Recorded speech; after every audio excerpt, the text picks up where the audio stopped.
shining vibrancy that cannot be missed. So that's where I was stuck when I went to see Krishnamurti. And even though he told me that's not how it is, it wasn't yet your time to it wasn't my incorporate time. fully into your soul. I know. It takes time. Yeah. There was another quote from him that was very telling. No matter where you find yourself, no matter what background you come from, no matter what state of mind you're in, you can still clearly look and see what is actually going on. But the observation, which is from the soul, has to be choiceless and unconditional. You know, I've learned to say it in a different way. It seems to me, I say it this way: allow, accept, and surrender, and know all is as it is supposed to be. You know, he said, I don't mind what happens. And when you learn to do that, you learn to be at peace because you accept everything. And in my book, The Living Spirit, I said it's something along these lines. Life is The Living Spirit. What a beautiful name. That is such a beautiful name. Thank you. So in my book, I said it this way. Life is about loving what is, which is never perfect, just in a state of conscious change. If we forget about perfection and just be, we will find love, peace, and freedom in our journey. Everything is perfect for self-discovery, which is your journey and my journey and everybody's journey. Right. There is no normal or abnormal and no one way to live or love or develop your own personal path to truly knowing who and what we are. Oh, beautiful. And you know, when Krishnamurti said you can look from any place, anywhere you find yourself, and that means even in the depths of depression, you can look, just look and see that there is something that you know this depression. How can you be this depression when it's known? There's a knowing of it. That's a clue. That's a start. And to know that you're a prisoner of this body-mind system, it's a start. That's the whole thing, I think. Brilliant. To know you're a prisoner of the world, but I don't like to look at it as being a prisoner of the world. Okay. I think the world and nature and people and relationships have great beauty. But yes, there's also great pain if we flow in our ego reality and we forget our soul reality, which is magnificent and which is connected to all that is. Then we're confused. And that you talk about that non-duality, getting beyond. That's non-duality. The ego, the soul, rich, poor, right, wrong, good, bad. That's the duality that brings us back to the middle. And what is the middle? And there's the truth. What is the middle? We return back to our own completeness there and then. Just looking at this, it stops us, and we immediately return to our own completeness, which absolutely, which is the reality of it.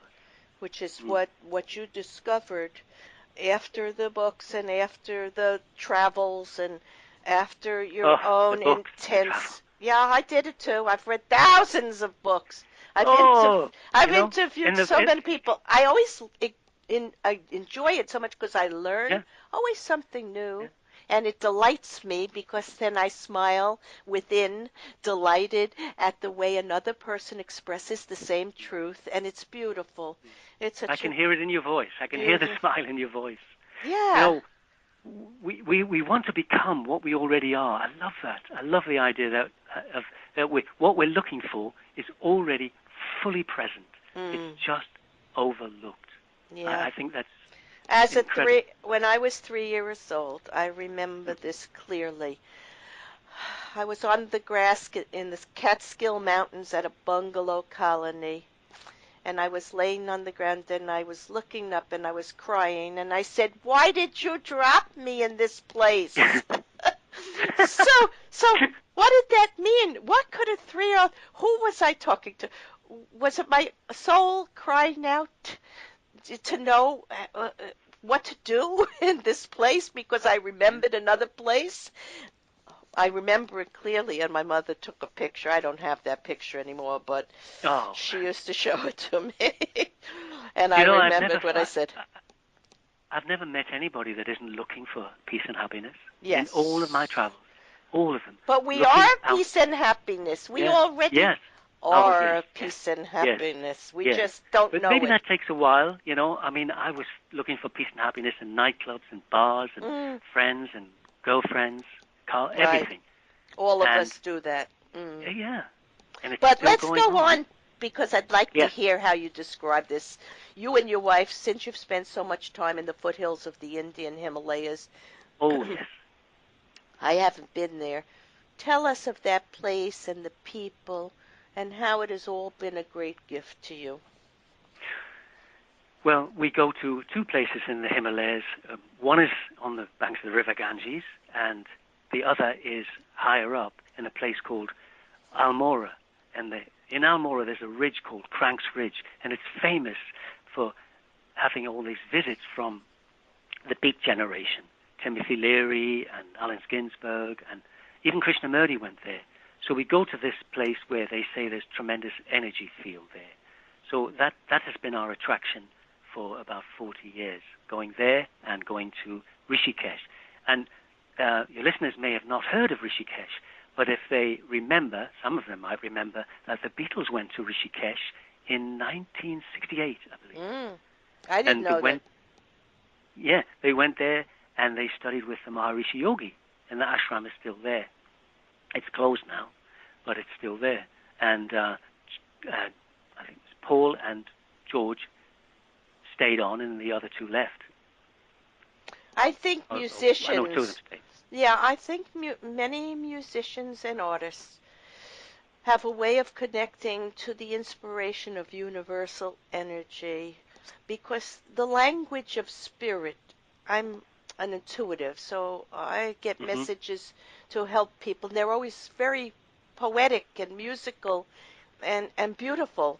And it's a different language. And I think you studied and performed shakuhachi music. Hachi, yeah, well done. and why were you drawn to that? Well, I lived in Japan for a while, and I was at a Zen temple for a two-day meditation course before I, just to get away into the temples for a weekend in Tokyo. And in one of our break times, I heard the shakuhachi playing in the garden, and I went over and asked the man about it, and he told me, and I fell in love with it there and then. And I studied with the masters over there. I studied for 7 years. I studied this flute. I fell in love with it. But like most things, like a lot of that's fallen away now. I don't play now. That's all I'm so in love with this. I just, you'll have found this out in your own life. Many things fall away. We don't have to surrender to them or give them up. They're just not interested anymore. Yes. Like, there's so much dropped away. The body-mind seems to, it realigns with this new understanding. Yes, you also absorbed the energy you needed from the music, the awakening of your soul and spirit, and the beauty of yourself and life. And once you don't have to stay with something forever and ever. Relationships are like that too. People feel so sad. I've had many clients who are so sad when a relationship changes or ends, and I always say every relationship lasts as long as it must. And then there are it runs its course, yes. Right, and new experience to continue the journey of our soul maturation. So there's nothing ever lost. There's only new, I don't want to use the word experience again, there's only new love and compassion and beauty to find within ourselves. So what would you say was the thread behind the 9 lessons you had with Rudra during your talks with him? The most meaningful would be that, well, at first, that he pointed out what true nature is, rather than, and it's not the end of the journey. I mean, if you know that you're aware, if there's awareness, and you know that things come and go from awareness, you can see that awareness is your true nature. But it's the beginning. It's not the end, if there is such a thing as a beginning. There is no end.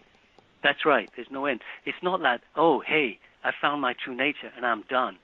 It's just it's opened up to this new understanding is opened up to the beauty of life. And there's no more. One thing that I got from Rudra is there's no fear of life now. I'm not separate. It's not something out there that I'm fighting. It is something that I am. That Krishnamurti could put it better. I am the world.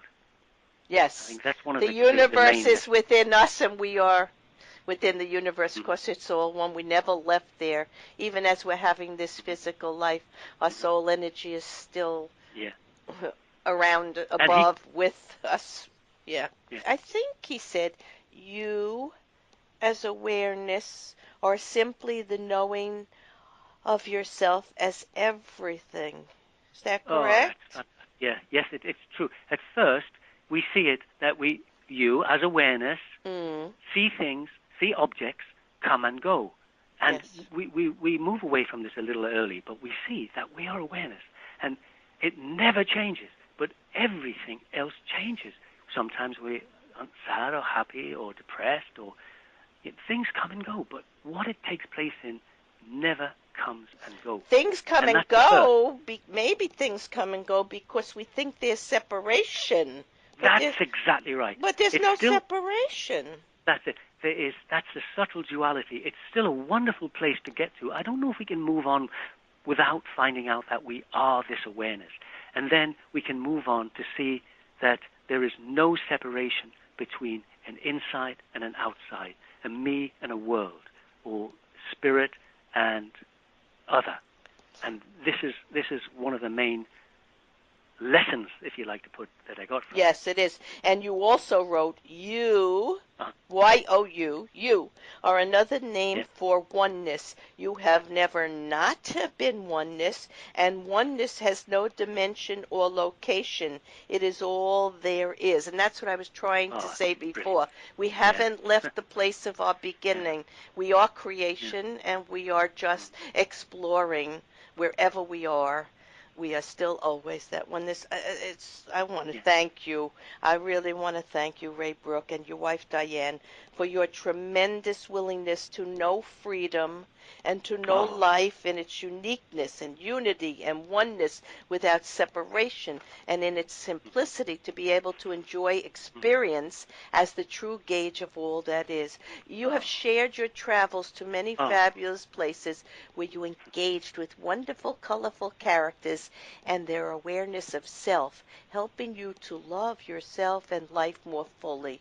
There's nothing more beautiful. You have had the gift of life. There's nothing to fear about death. We are simply the soul being always and forever. For more information and to purchase this book, The Shadow That Seeks the Sun, to find yourself as you already are, go to raybrooks.org. In summarizing today's episode of Healing from Within, we begin to see that it is possible to view life and to see yourself as you are if only we can allow ourselves to be open to the forces of this creative process of mind, body, and spirit that allows us to find the greatest awareness of consciousness and being, and to look beyond thought to be one with ourselves and all life.